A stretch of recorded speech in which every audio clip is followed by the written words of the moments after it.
Invicta has always been considered the OG Homage watch brand, and today we'll be looking at their Pro Diver offering.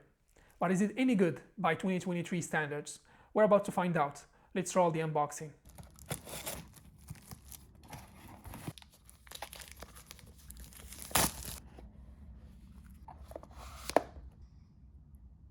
The Invicta Pro Diver model number 26970 is a homage to the Rolex Submariner.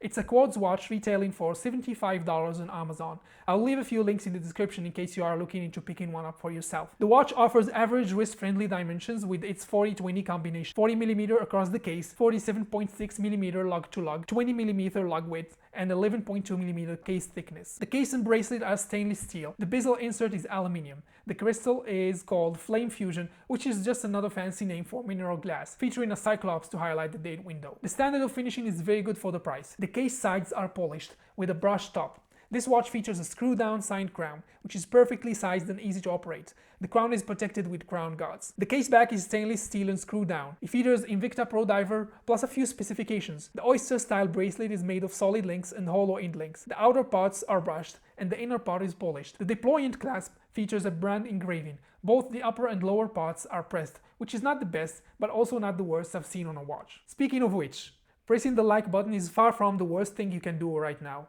I really appreciate it. In terms of sizing, there are 4 micro adjustment holes, allowing for a very precise fitting. The black dial remains faithful to the Rolex Submariner. However, I find the dial indices noticeably smaller than the ones on the Rolex. We have an applied triangle on the 12th, rectangle on the 6th and 9th, and circles everywhere. There is a white date window at the 3 o'clock, Mercedes hour hand, pencil minute hand. The second hand is lollipop style, with the Invicta logo as a counterbalance. The logo and Invicta brand name are applied against the black dial, and professional 200 meters printed. Overall, the dial is clean. I couldn't find any issues or misalignment. The lume application gives the dial a vintage look that works very well with the package in my opinion, although I wouldn't rely that much on the lume, at least the one applied on the indices. The aluminium insert bezel is black with metallic markings. There is a bezel pip at the 12th. My overall experience with this Invicta Pro Diver is satisfactory. The finishing is good. It feels very comfortable and easy to read, despite the small indices that I talked about earlier. When it comes to my complaints, the most obvious issue is the Invicta engraving on the left side of the watch. I don't even know why Invicta is bothering with that,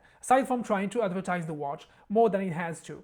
No one is really looking at the watch's sides, and the branding on the dial is already sufficient. My second issue with this watch is the counterbalance on the second hand. It can be anything but that Invicta emblem. Maybe a simple circle will be enough, but this can be very subjective. One not so obvious issue, at least visually speaking, is the bezel. The action is not that good. It requires a lot of effort. Invicta also doesn't specify if it's 120 or 60 clicks, but I guess it's 120 from the way it feels. Other than that, this Invicta Pro Diver is a solid watch that I appreciate a lot, and I can easily recommend at that price point. It is also important to note that prices on these fluctuate a lot, so you might be able to pick one up for less than 75 bucks. There's also a lot of colors to choose from, and they offer versions with automatic Seiko movements as well. Do you own an Invicta watch? If so, which one is it? If you enjoyed this video, you might also enjoy this one I made about a very solid Tudor homage.